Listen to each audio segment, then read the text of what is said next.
So thanks for coming on the podcast. Appreciate you taking the time out of your day to have a chat with us and answer some of the questions that we've got. The premise behind the podcast is that we are asking from the point of view of somebody that's just entered into the bodybuilding and fitness world. We're asking questions of you and other guests that we've had on as well, sort of understanding how you got to where you are, where you want to go in the future, and giving people different routes of progression. So if they're just starting out, they can understand, if they want to start a business. We've had, people on like Strom or Dean St. Martin, and how they've got to where they are. If they want to compete, then we've had competitors on if they want to coach, just to understand the different ways and paths and, the things that led people into the sport. So it's as simple as that. We've just got a load of questions, and anything you want to talk about, anything that comes up at the end, you're more than welcome to do it. Sure, absolutely. Thanks for having me on, guys. That's no bother, man. Right, I'll start off with the one that probably you'd get all the time, AJ. What got you interested in bodybuilding, and how did you get started with the route that you're on? Sure. So I was very heavily into motorsport when I was younger. So from the age of about 7, 8 years old up until about 15, I was very competitive within motorsport, traveling across the UK and Europe most weekends. And that was like my thing. That was what I wanted to do basically for the rest of my life, really. And reached a point at which the next step was a massive financial sort of task to try and create the money to progress in that sport. And ultimately, even with sponsors and my dad paying for a lot of stuff, we couldn't progress as much as I wanted to. So I decided to pull away from that. And at that point, I was already very invested in the fitness side of the sport, because it is a pretty demanding sport itself. So I was already training in a gym environment and progressing well there. And I just sort of took that passion for the competitive nature of motorsport and then cross-transferred it into bodybuilding to a sense. And within a year of leaving motorsport, I actually already started a prep for my first bodybuilding show, which I did when I was a teenager. So that was basically how I got into it. And I think sort of I had a few people in my gym as well that I was just training at like a local commercial gym, but there was a couple of bodybuilders, competitive bodybuilders in there that I always used to look at and think, I like what they do. I like the regime that they'd follow, that they'd go in with, specific plans for each workout, and they'd, go and plan out all their nutrition. I just liked that structure of what bodybuilding created. I've always been a very sort of like structured individual with my days and with the way that I do things. I'm quite OCD. So bodybuilding kind of matches my personality quite well. So that's definitely sort of what got me into it. And I think for most people, usually they come from some degree of a competitive background. And for me, I never really liked team sports that much as bodybuilding and in fact motorsport are kind of team sports. You are the only person that's, on the track versus, on the stage. There's a team of people behind you, but you're the only one that can sort of like produce the end result on the day. And that's why I do like both of those sports, really, is because the pressure's on me rather than, a group of 12 people to try and get the job done. Was it cars, motorbikes, go-karts? What was it you did? It was karts primarily. So the next step was to move into cars. And even in karts, mate, it was just a ridiculous amount of money that you have to spend. I've got a couple of friends that did it when I was a kid, and I remember, their dads having to fork out for the huge, massive trucks to drive around and do all the different races all over Europe and whatnot. And it's not crazy. A cheap sport at all, is it? yeah, for sure. That's certainly a different one, Jason. It's the first one we've had when it's come from motorsport. Okay, so obviously now we understand where you've come from, how you've got to where you are and whatnot, but what's the future progression for you? Obviously, for people that don't know you, you're natural and that's what you do, but what's the future goals in the next sort of 5 years? From two different standpoints. One's a business perspective and the other one's on a competitive perspective as well. Sure. So I think from a competitive standpoint, I definitely want to solidify my place in natural bodybuilding in terms of earning more amateur titles. So currently I've got a European title, a British title, and a world title as an amateur bodybuilder. And I want more of those before I solidify myself as a professional athlete. Because if people do follow my journey, people have known I earned a pro card last year. And there's been a huge change, even more so today, which has caused more headaches in the last 24 hours.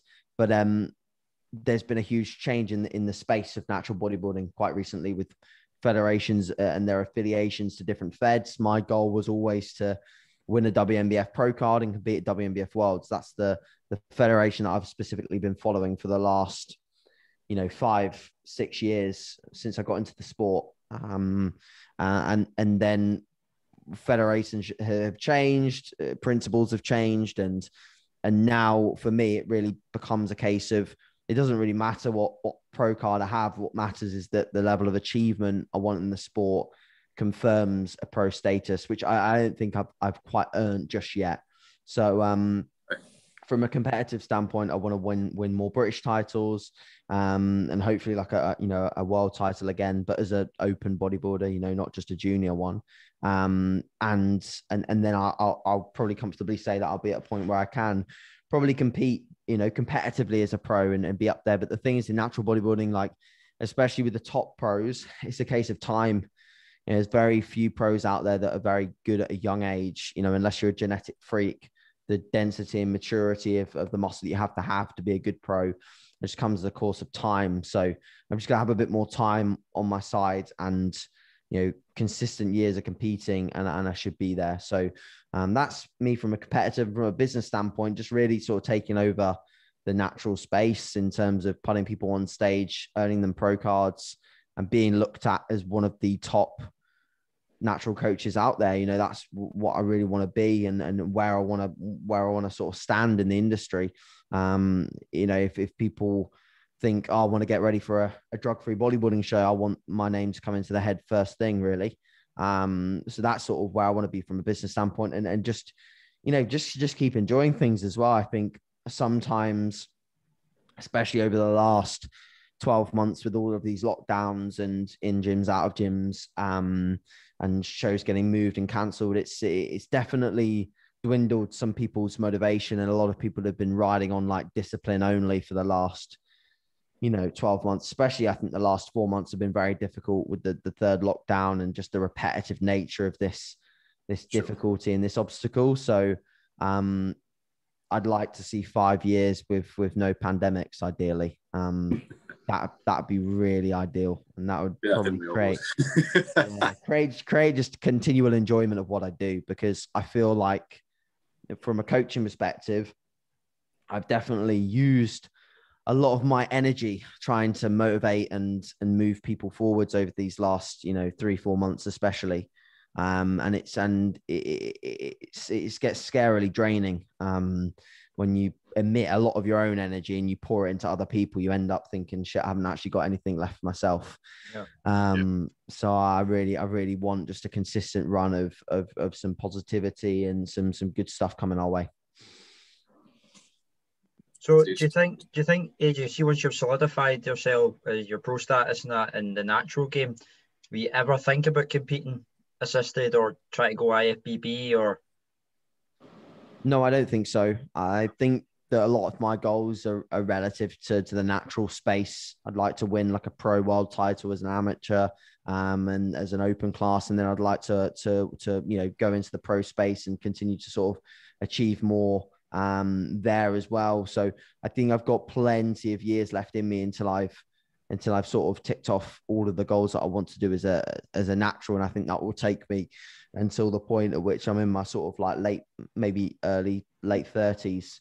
So by then it will be just too late to really go down that route. And also I just don't really like the idea of it, if I'm honest. I don't like the related health risks, even in the off season as a natural for me. So I think this is something that people should definitely be aware of, is like some of my biofeedback already gets poor. Like I have a natural sort of relationship with resting heart rate creeping up quite a lot in the off season. I have my blood pressure creeps up quite a lot when I get heavy in the off season as a natural. So I just wouldn't, and I'm already, using things to calm those things down as a natural.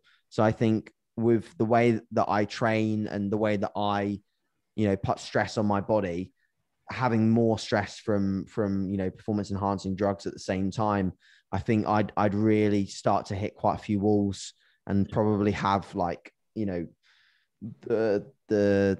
poorer side effects coming quite a lot, quite a lot for me. So I just don't think that it's something that I really want to sort of pursue.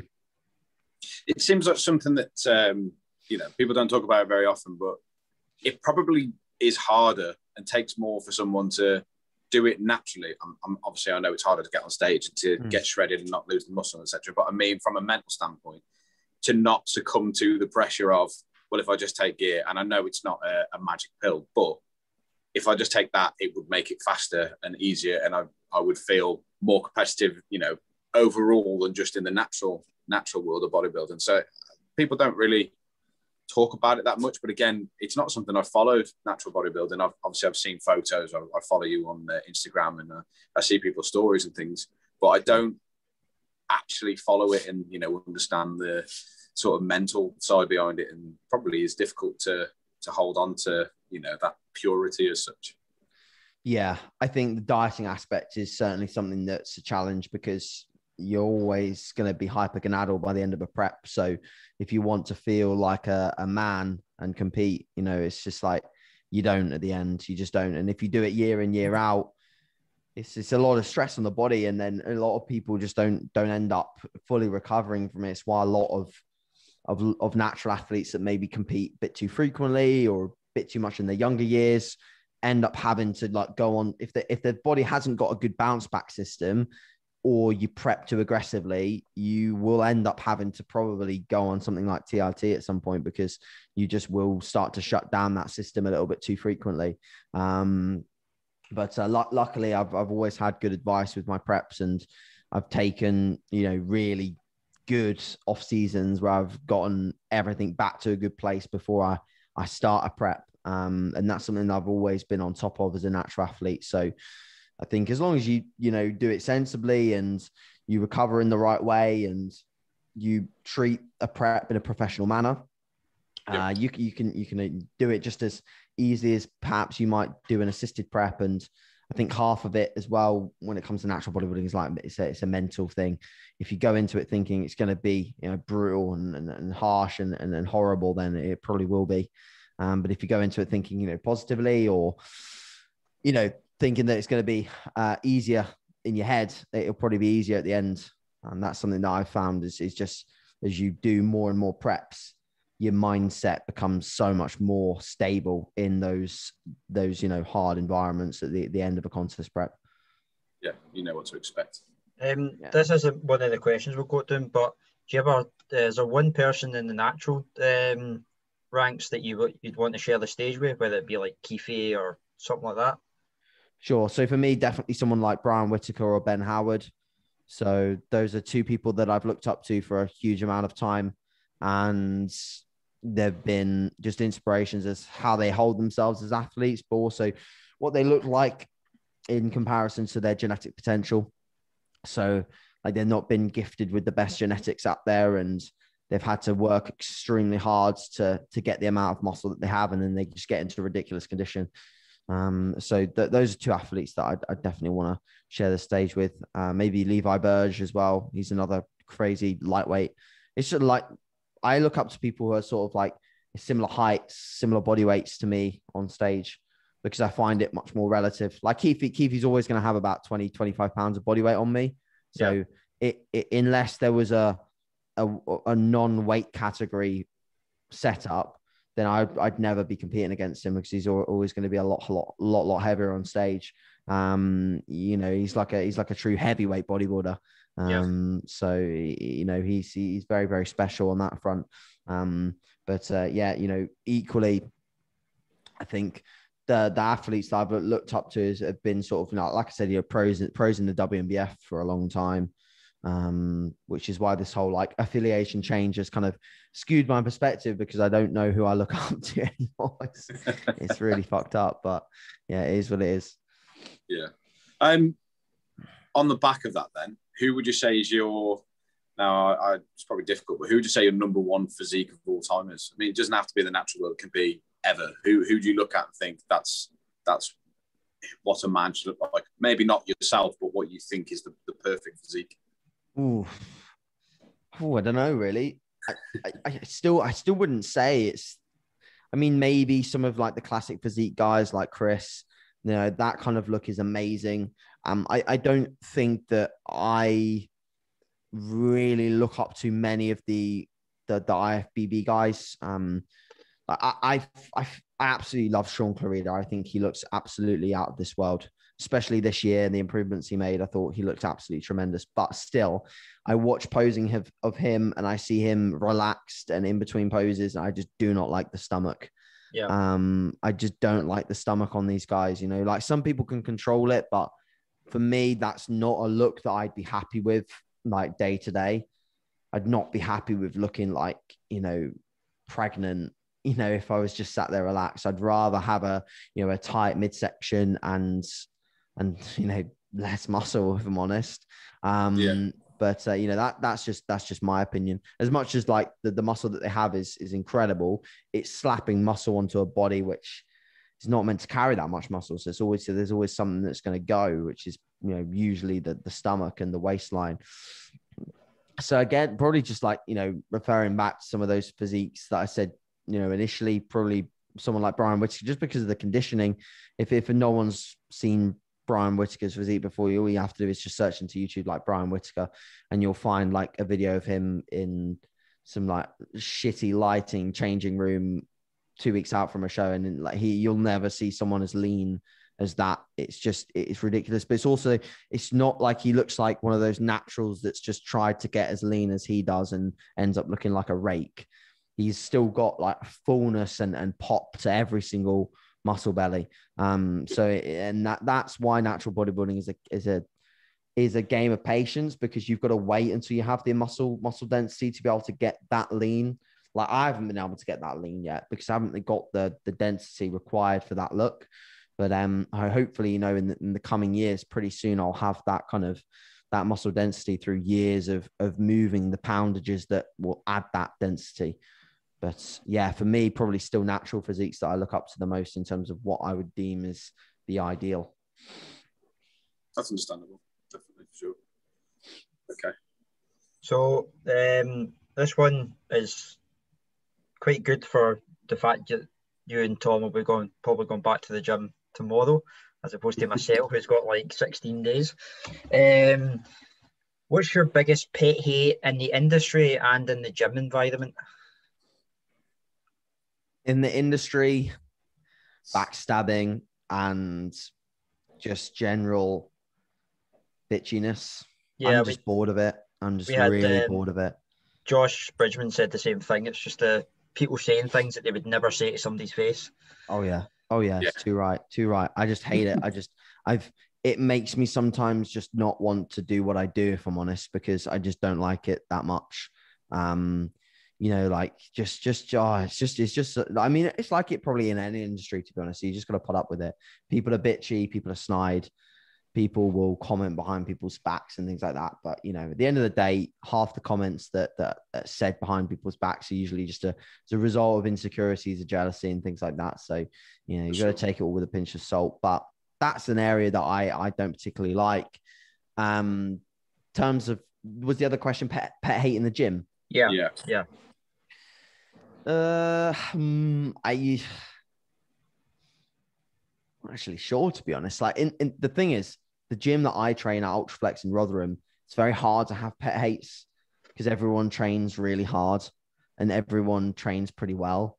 So it's hard to have like an issue with many people because, on a rare occasion, you'll go up to someone and you ask them how many sets they've got left and they'll say 4. But most of the time they'll say, like 1 or 2, because most people are training like the same way. Pretty much everyone trains in the sort of the bodybuilding community now with, slightly lower volume and, making sure they're super accurate, making the most of their volume, not just sitting there on a leg extension for, 5 sets and just pumping out, sets of 20. It doesn't tend to happen in Rotherham. But yeah, I think probably just people training with no real intent is my only sort of discretion. I think that just it annoys me because I know that they could do so much better. You know, I know they could perform so much better. Probably my pet hate in that front is just people with really, really good genetics that train like just nowhere near their true potential, and then they just look amazing. And that's probably my pet hate. That's out of probably just a bit of jealousy. Yeah, I can definitely concur with that one. Yeah. Somebody else has said that as well, haven't they? I'm sure. Who was it? Was it Josh Maley? Maybe. Oh, somebody was talking about people with genetics that, don't reach their true potential. The giant. Oh yeah, Jamie Joe all said that. Yeah. Right. Okay. Next one, a little bit more light-hearted, but what's the most surreal moment in your career? Like, when did you go, fucking hell, did that really happen?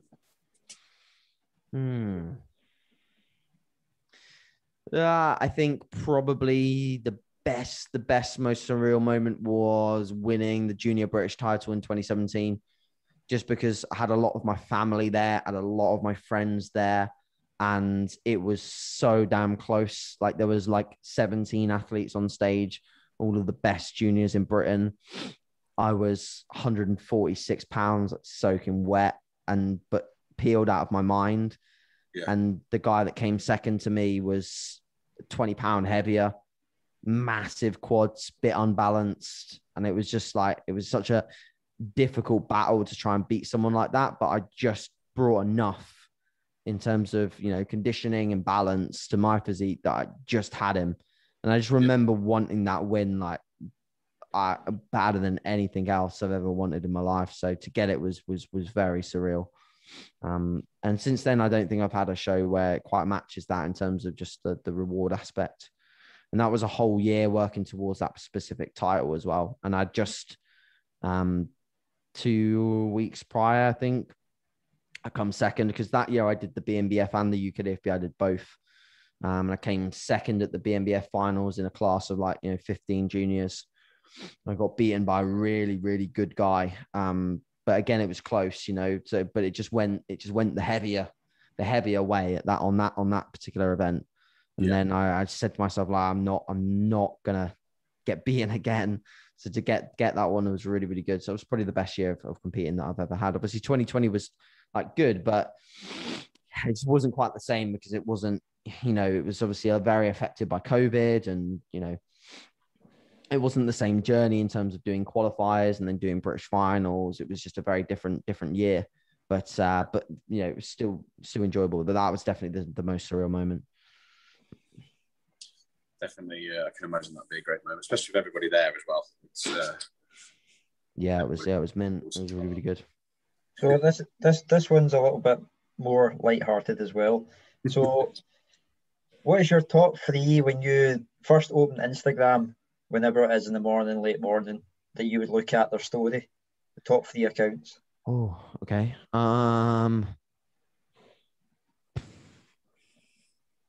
Doesn't have to be anything bodybuilding related. It could be something motivational or. Yeah, what, like actually looking at their page or looking at their stories? Yeah, so when you open up your Instagram, obviously your first couple of stories are the ones that you look at most often. So it's the people that you sort of interest you enough to be there. Sure. So probably Cuba, Meg, and then maybe Jack Thorburn. I think that's probably like my three. So they're like my closest friends. So to be honest, I use Instagram to just keep up to date with friends. It's kind of pointless watching Cuba's story though, because it's just reshares of his client stuff, but I still watch it every day. I watch it as well. George will be gutted he didn't make that list. Yeah. He will, but George is probably like the fourth. To be fair, somebody said Jack as well. Like I think he's. I would say I think Jack's one of my top three ones that I do open. I don't know why, because it's the same stuff every day. It's the same beef and vegetables at 4:40 a.m. It's the dog. It's all the dog. Yeah. Wait for the dog ones. Okay. Another one that I've had, this one was off Instagram, was what's your dream car garage look like? Oh, okay. So I mean,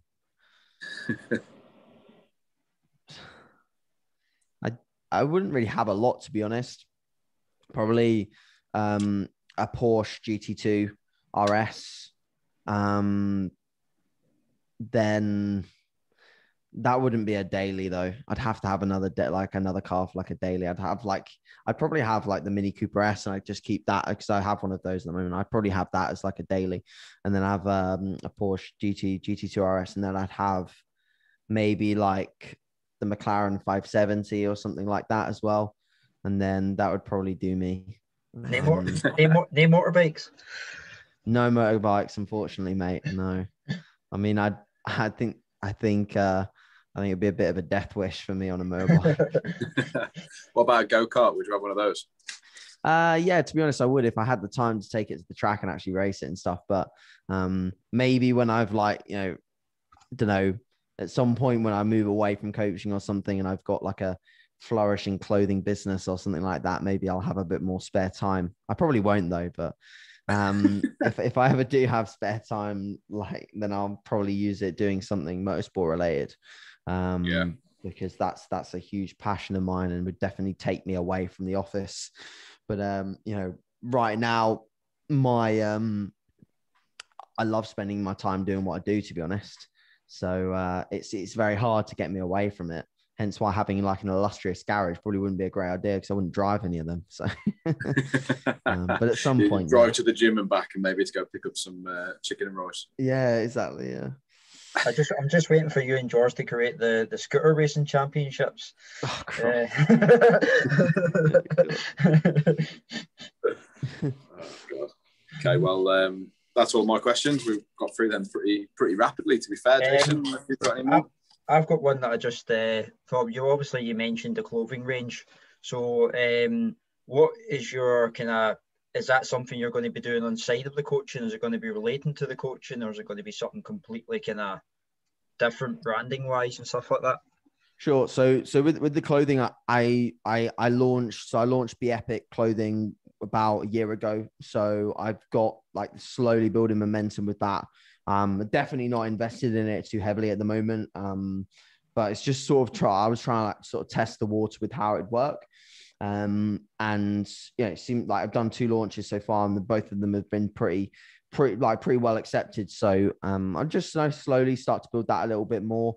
But that's definitely something that, I purposely went away from the whole like Team MBM branding because I wanted it to be its own standalone brand. I wanted it to be something that didn't necessarily have to be relative to me, so that if at any point it did grow really, really well, I could potentially move away from being, directly related to it, give it to someone else and still have money coming in. So right now it's using my leverage to build it, but in the future it could be something completely that's not even, necessarily directly to do with me. So it's just another business venture that I think's pretty exciting. I like the whole clothing thing. Obviously, at the moment, I'm still very much with JP for the clothing in terms of sponsorship and the supplementation side of things. I've taken a lot of inspiration from what he's done from a business standpoint. I definitely don't want to move into supplements. I never would do that because it's a crazy world to get into.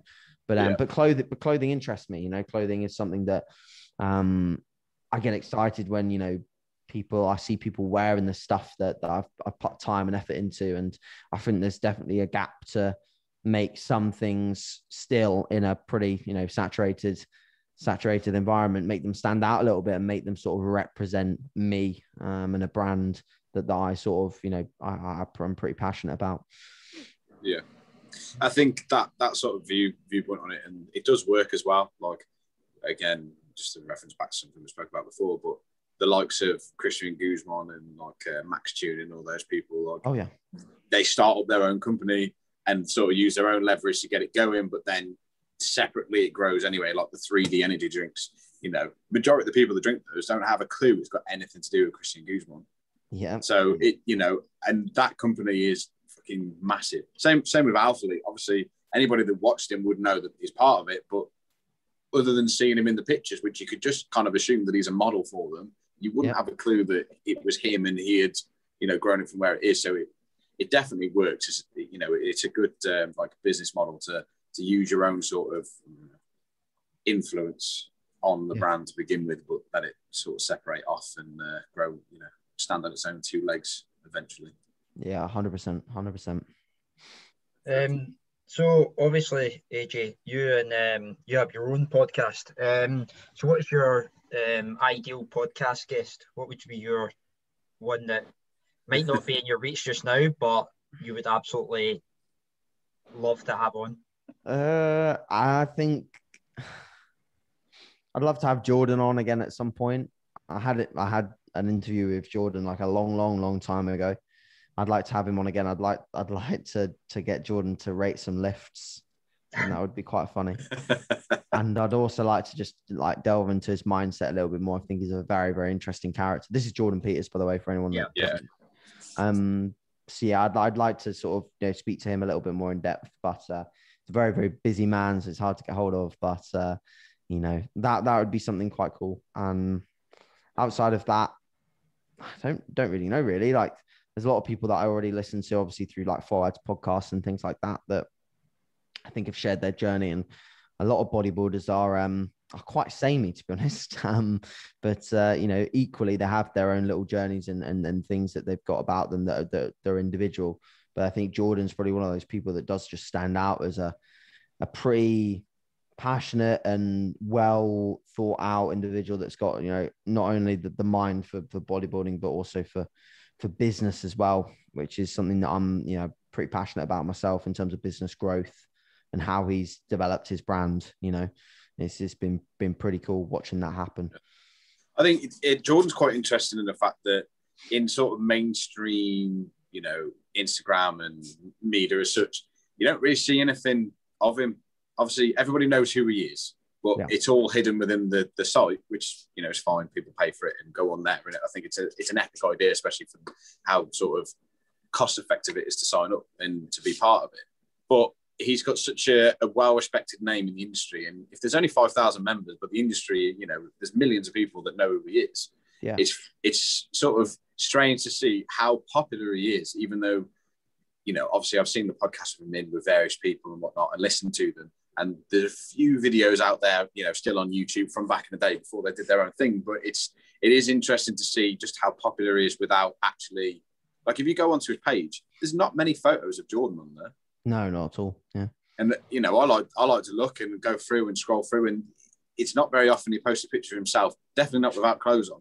So no one really knows unless they pay for the site, which again I know is probably from a business perspective that he does it the way that he does. But it's sort of interesting to see how well he's grown and how big he's grown to. Even now, more and more people are, saying his name and getting interested in what he does, without actually putting anything out there anymore. Yeah, it just goes to show that you just don't need to share, endless updates of your own journey once you've got people hooked on your own process and the way you operate, and even just the way that you work with your clients or your audience. People just, it's even like when Jordan does a Q&A, he'll get like hundreds and hundreds of questions. People just like to listen to him speak, and I think that's why he's taken up more space in the industry as an educator than he has as a direct sort of bodybuilding competitor, which is, I think, something pretty cool, because I don't necessarily like I don't like sharing, loads and loads of physique updates all the time. I don't feel like that's something I particularly enjoy, because the judgment aspect to that is just huge and it puts yourself under a lot of pressure continually. So I like to balance it with, the education. And I think that's something that Jordan does very well. People follow him for like not just his physique, but also the way he trains. Yeah. Which I think is something that like I've worked hard to build as well over the last 5-6 years of being sort of fitness based on social media. It's I've really tried to focus on trying to get people to follow my journey, my story, rather than just follow me posting endless progress photos. Do you think it's JP's found that that line of being Dorian-esque, but also having an imprint in social media, but it's not too much? It's almost like he's found the perfect balance. Yeah, 100%, definitely. Yeah, it's enviable, for sure. Okay, That's me done. Jason, have you got any more? No, I think I've covered everything I've got.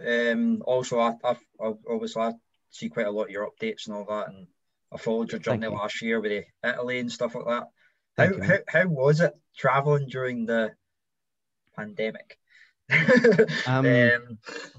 Pretty straightforward, to be honest. Apart from just the initial worry of whether you'd actually get on the plane and be able to fly, that was a bit stressful. But once you got like the easy COVID tests, just going to the nearest test center and just getting it done, it was pretty straightforward. It's pretty much just like normal flying, to be honest. Just you had to wear a mask the whole time. So yeah, it wasn't too bad whatsoever. And then obviously just after that, we went to sort of Dubai for a month. So that was good as well.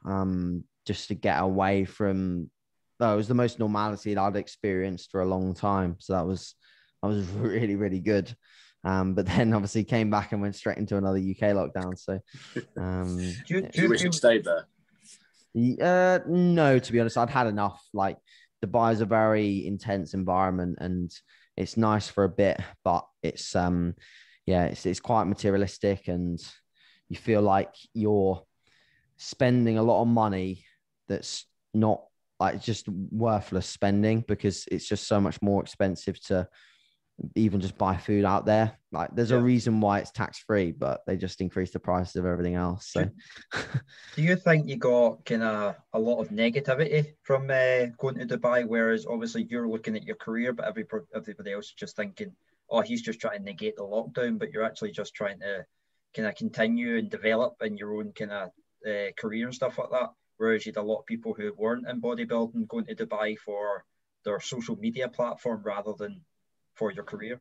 Yeah, I mean, I don't think I got too much negativity. I think there was some people that probably were just, negative because they were, I don't know, a bit jealous of it, or they were stuck in the UK lockdown and a bit annoyed, a bit agitated, which I get. I totally understand that.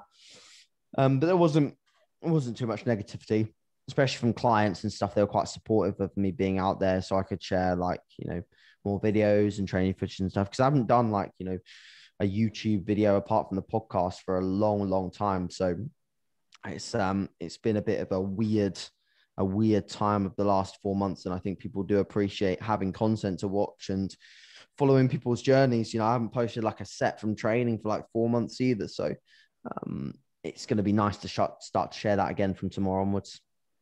What's your opinion as well, sorry Tom, about the whole Nathan Diasha? Obviously he was saying he's still going to keep his gym open just because obviously the mental health standpoint and stuff like that. What's your opinion on the way that got kind of dealt with, and how obviously there's, I think it was Jack Richardson, I think the guy's name is, he like the fact they had to run out, and a lot of the police were being very heavy-handed with a lot of people when they're just trying to train. You know what I mean? Yeah. I mean, I get the enforcement of the law because there was a law for a reason. So, I get that they were trying to enforce that regulation that was in place. But, the heavy handling and stuff like that, obviously, I definitely don't agree with that. I think the whole the whole rules and all of these things, I struggled to get my head around why and how some of these things were in place. But I think just hope that one of these things just does not happen again, because it just creates a whole shitstorm of struggle, negativity. And then yes, you're right, mental health issues for a lot of people that cannot get that sort of endorphin rush and adrenaline of training. It's a really difficult thing for people to deal with. Yeah, I think overall, at the end of the day, my sort of viewpoint on the whole thing is that in our entire lives so far, this is the first time that anything like this has ever happened. And I don't, although I believe some of the rules are a bit stupid, some of the decisions have been a bit silly, and I don't agree with it 100%. My sort of black and white feeling towards this is we wouldn't be told to stay in our house if there wasn't a particular reason for it. Whether people want to say you shouldn't wear a mask or you should, or blah, blah, blah. At the end of the day, this hasn't happened in any lifetimes since, was it Spanish flu the last time something like this happened? It wouldn't be happening right now in the entire world, not just in one country, but on, you know, a global scale, if there wasn't a reason, you know, if there wasn't a virus or if there wasn't a worry, then we wouldn't be told stay in your house. They wouldn't risk, you know, people's health, mental health, and that sort of thing, and jobs and welfare, just on a whim. And I think a lot of people forget that because they think they're hard done to because they can't have the things they want or do the things they do. I mean, obviously, I've got a home gym, but I didn't have that last year to begin with. I've built this up over the time because I don't want to allow myself to be in that situation. There's many others that can't because of space, like Jason. You know, he's got equipment, but he's only got his bedroom to use. Yeah, this is my so. But I think that people very quickly judge based on their own situation rather than an overall sort of look at the situation for everyone. And I think that's a lot of the fitness. I understand, you know, Nick Capone and a few of the people have actually gained quite a notoriety from the things that they've said and done. That's fine if you're saying it rather than doing it. I think, you know, breaking the law on purpose, on, you know, on video, on camera, on news, whatever else, is more of a gimmick than anything else. Standing up against it, maybe going to Parliament and, you know, putting your say in, I haven't got a problem with that whatsoever. But at the end of the day, like you said, the law is there and you have to follow the law, and that's it. Yeah, agreed. I think that's us, Tom. Cheers for your time, AJ. I know you're a busy man. Yeah, absolute pleasure. We'll be obviously following your progress in future and stuff like that. I'll link everything down below, your Instagram and anything else that even your clothing line. I'll link that down below. Is there, obviously everybody can follow you for Instagram, but is there any other ways that people can keep updated with your progress and stuff? Pretty much Instagram's the best place, to be honest. You'll find everything either through like links or my story to wherever else I'm putting content, whether it's YouTube or the podcast, etc., etc. So yeah, thank you very much, boys, for having me on. And hopefully we're all back in the gym. Hey guys, if you liked today's video, please like the video and subscribe to the channel. Also, if you look down in the bio, there'll be all the links to my social media, Tom's social media, and also the guests. So please, if you like it, share it with your friends and anybody that you feel would benefit from it. And thank you very much in advance.